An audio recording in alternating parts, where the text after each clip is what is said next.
നമസ്കാരം, പുതിയൊരു വീഡിയോയിലേക്ക് സ്വാഗതം. ഇന്നത്തെ വീഡിയോയിൽ നമ്മൾ നോക്കുന്നത് National Institute of Fashion Technology നിഫ്റ്റിലേക്കുള്ള റിക്രൂട്ട്മെൻ്റ് ആണ്. ഇതൊരു കേന്ദ്ര സർക്കാർ സ്ഥാപനമാണ്. ഇവിടേക്ക് പെർമനൻറ്റ് പോസ്റ്റുകളാണ് വിളിച്ചിരിക്കുന്നത്. ഇപ്പോൾ warden, nurse, mechanic, lab assistant, junior assistant തുടങ്ങിയ പോസ്റ്റുകളിലേക്കാണ് വിളിച്ചിരിക്കുന്നത്. അപ്പോൾ നമ്മൾ ജൂനിയർ അസിസ്റ്റൻറ്റ് എന്ന് പറഞ്ഞ പോസ്റ്റിനെ കുറിച്ചാണ് നമ്മൾ നോക്കുന്നത്. ജൂനിയർ അസിസ്റ്റൻറ്റ് എന്ന് പറഞ്ഞാൽ ക്ലർക്ക് തന്നെയാണ്. LD ക്ലർക്കിൻ്റെ സെയിം സാലറിയാണ്. സെൻട്രൽ ഗവൺമെൻറ് പേ സ്കെയിലായിരിക്കും വരിക. ഇപ്പോൾ ജൂനിയർ ബാക്കിയുള്ള പോസ്റ്റൊക്കെ എക്സ്പീരിയൻസ് ആവശ്യമുള്ള പോസ്റ്റുകളാണ്. അപ്പോൾ എക്സ്പീരിയൻസ് ഉള്ളവർ അത് നോക്കുക. ഇപ്പോൾ ജൂനിയർ അസിസ്റ്റൻ്റ് പോസ്റ്റ് നോക്കുകയാണെങ്കിൽ ലെവൽ 2 വരുന്നതാണ്. Central government pay scale level 2 ആണ്.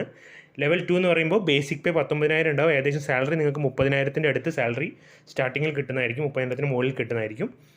ഇതിൻ്റെ വേക്കൻസി പറഞ്ഞ് 7 ഒഴിവുകളാണുള്ളത്. നിലവിൽ 7 ഒഴിവുകളിൽ general 3 vacancy, SC 1 vacancy, ST 1 vacancy, OBC 1 vacancy, EWS 1 vacancy, അങ്ങനെ ടോട്ടൽ 7 വേക്കൻസിയാണ് ജൂനിയർ അസിസ്റ്റൻറ്റിനുള്ളത്. ജൂനിയർ അസിസ്റ്റൻറ്റ് പോസ്റ്റിന് വേണ്ട ക്വാളിഫിക്കേഷൻ എന്ന് പറയുന്നത് +2 ആണ്. +2 നിങ്ങൾ ഏത് ഗ്രൂപ്പിൽ പാസ്സായവർക്കും ഇതിന് അപേക്ഷിക്കാവുന്നതാണ്. പെർസെൻറ്റേജ് ഒന്നും പറയുന്നില്ല. +2 പാസ്സായാൽ മാത്രം മതി. കൂടാതെ തന്നെ +2 പാസ്സായി കഴിഞ്ഞാൽ നിങ്ങളുടെ ഇതിൻ്റെ ടെസ്റ്റിന് വിളിക്കുമ്പോൾ റിട്ടേൺ ടെസ്റ്റ് ഉണ്ടാവും. അതുകൂടാതെ തന്നെ ടൈപ്പിംഗ് ടെസ്റ്റ് ഉണ്ടാവുന്നതായിരിക്കും. 30 വേർഡ്സ് പെർ മിനിറ്റ് ഇംഗ്ലീഷിൽ നിങ്ങൾക്ക് ടൈപ്പ് ചെയ്യാനുള്ള സ്പീഡ് ഉണ്ടായിരിക്കണം. ഇതിൻ്റെ സർട്ടിഫിക്കറ്റ് ഒന്നും ആവശ്യമില്ല. നിങ്ങൾ അവരുടെ typing test 30 words per minute ഇംഗ്ലീഷിൽ നിങ്ങൾക്ക് ടൈപ്പിംഗ് സ്പീഡ് ഉണ്ടായാൽ മതി. കമ്പ്യൂട്ടറിൽ അവർ ടൈപ്പ് ചെയ്യാനുള്ള ടെസ്റ്റ് ഉണ്ടാവും. അതുകൂടാതെ തന്നെ നിങ്ങൾക്ക് അത്യാവശ്യം കമ്പ്യൂട്ടർ പ്രൊഫഷൻസി നോളജ് ഉണ്ടാവണം. അതായത് MS വേർഡ്, എക്സൽ, സോഫ്റ്റ്വെയർ, അങ്ങനത്തെ എക്സൽ, മീൻസ് പവർ പോയിൻറ്റ് തുടങ്ങിയ അത്യാവശ്യം ബേസിക് നോളജുകൾ കമ്പ്യൂട്ടറിൽ നിങ്ങൾക്ക് ഉണ്ടാകുന്നതായിരിക്കണം. അതുകൂടാതെ തന്നെ ഡിപ്ലോമ ഇൻ കമ്പ്യൂട്ടർ ഉള്ളവർക്ക് കുറച്ചും കൂടി വെയിറ്റേജ് കിട്ടുന്നതായിരിക്കും മാർക്കിലൊക്കെ. അതില്ലാത്തവർക്ക് അപ്ലൈ ചെയ്യാം. പക്ഷേ ഡിപ്ലോമ കമ്പ്യൂട്ടർ കഴിഞ്ഞവർക്ക് കുറച്ചും കൂടി മാർക്കിൽ വെയിറ്റേജ് കിട്ടുന്നതായിരിക്കും. അപ്പോൾ ഇതിൻ്റെ മാക്സിമം ഏജ് ലിമിറ്റ് പറയുന്നത് 27 വയസ്സാണ്. 18 മുതൽ 27 വയസ്സ് വരെയുള്ളവർക്ക് അപേക്ഷിക്കാം. OBC നോൺ ക്രിമിലെയറിന് 30 വയസ്സ് വരെയുള്ളവർക്കും SC STക്ക് 32 വയസ്സ് വരെയുള്ളവർക്കും അപേക്ഷിക്കാവുന്നതാണ്. ഇതിൽ കുറച്ച് ഡിസേബിൾഡ് കാൻഡിഡേറ്റ്സിൻ്റെ റിസർവേഷൻ ഇവിടെ പറഞ്ഞിട്ടുണ്ട്. നിങ്ങൾക്ക് നോക്കിയിട്ട് അപ്ലൈ ചെയ്യാം. ജൂനിയർ അസിസ്റ്റൻറ്റിന് ഏതൊക്കെ ഡിസേബിൾഡ് കാൻഡിഡേറ്റ്സിന് അപ്ലൈ ചെയ്യാമെന്നുള്ളത് അതിൽ കൊടുത്തിട്ടുണ്ട്. അപ്പോൾ ഇതിൻ്റെ അപ്ലിക്കേഷൻ ഫീസ് പറയുന്നത് 590 രൂപയാണ്.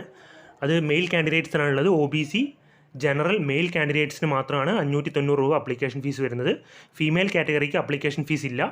ബാക്കിയുള്ള SC ST കാൻഡിഡേറ്റ്സിനും PWD ഡിസേബിൾഡ് കാൻഡിഡേറ്റ്സിനും അപ്ലിക്കേഷൻ ഫീസ് ഇല്ല. അപ്പോൾ ജനറൽ OBC മെയിൽ കാൻഡിഡേറ്റ്സിനാണ് 590 രൂപ അപ്ലിക്കേഷൻ ഫീസ്. അപ്പോൾ DD ആണ് നിങ്ങൾ എടുക്കേണ്ടത് ഈ 590 രൂപയുടെ. അപ്പോൾ അത് എടുക്കേണ്ടത് national Institute of Fashion technology payable at Jodhpur എന്ന് പറഞ്ഞ DD ആണ് എടുക്കേണ്ടത്. അപ്പോൾ നിങ്ങൾ DD എടുത്താൽ അതിൻ്റെ ബാക്കിൽ നിങ്ങളുടെ പേരും അഡ്രസ്സും പോസ്റ്റും ഒക്കെ എഴുതേണ്ടതാണ്. പിന്നെ ഇതിന് വേണ്ടി DD എടുക്കേണ്ട അയക്കേണ്ട അഡ്രസ്സ് പറയുന്നത് ഇപ്പോൾ joint director national Institute of Fashion technology campus Karwar, Jodhpur, Rajasthan 342037. അവിടേക്കാണ് ഇപ്പോൾ വേക്കൻസി വന്നത്. അപ്പോൾ നിഫ്റ്റി ക്യാമ്പസ് എന്ന് പറയുന്നത് ഇപ്പോൾ അവർ വിളിച്ചിരിക്കുന്നത് രാജസ്ഥാൻ ജോധ്പൂരിലേക്കാണ്. ബട്ട് കേരളത്തിലും NIFTയുടെ ക്യാമ്പസ് ഉണ്ട്. കണ്ണൂരിലാണ് കേരളത്തിൽ ക്യാമ്പസ് ഉള്ളത്. അപ്പോൾ നിങ്ങൾക്ക് ആദ്യം ഇപ്പോൾ പോസ്റ്റിംഗ് ജോധ്പൂർ ആണെങ്കിലും പിന്നീട് നിങ്ങൾക്ക് ട്രാൻസ്ഫറൊക്കെ വാങ്ങി കണ്ണൂർക്കൊക്കെ വരാൻ പറ്റുന്നതാണ്. അപ്പോൾ നിങ്ങൾ ആപ്ലിക്കേഷൻ ഫോമിൻ്റെ കൂടെ ബാക്കിയുള്ള നിങ്ങളുടെ ഏജ്, എഡ്യൂക്കേഷൻ, കാസ്റ്റിൻ്റെ ഉണ്ടെങ്കിൽ അതിൻ്റെ, അഥവാ എക്സ്പീരിയൻസ് ഉണ്ടെങ്കിൽ അതിൻ്റെ എല്ലാം സെൽഫ് അറ്റസ്റ്റഡ് കോപ്പിയാണ് വെക്കേണ്ടത്. സർട്ടിഫിക്കറ്റ്, സെൽഫ് അറ്റസ്റ്റഡ് സർട്ടിഫിക്കറ്റിൻ്റെ കോപ്പി എല്ലാം കൂടെ വെച്ച് DDയും വെക്കേണ്ടതാണ്. ഇതെല്ലാം വെച്ചിട്ടാണ് ആപ്ലിക്കേഷൻ ഫോമിൻ്റെ ലിങ്ക് ഞാൻ ഡിസ്ക്രിപ്ഷനിൽ കൊടുക്കുക. അതിലൂടെ നിങ്ങൾ ആപ്ലിക്കേഷൻ ഫോം പ്രിൻ്റ് എടുത്ത് അതും ഫില്ല് ചെയ്യേണ്ടതാണ്.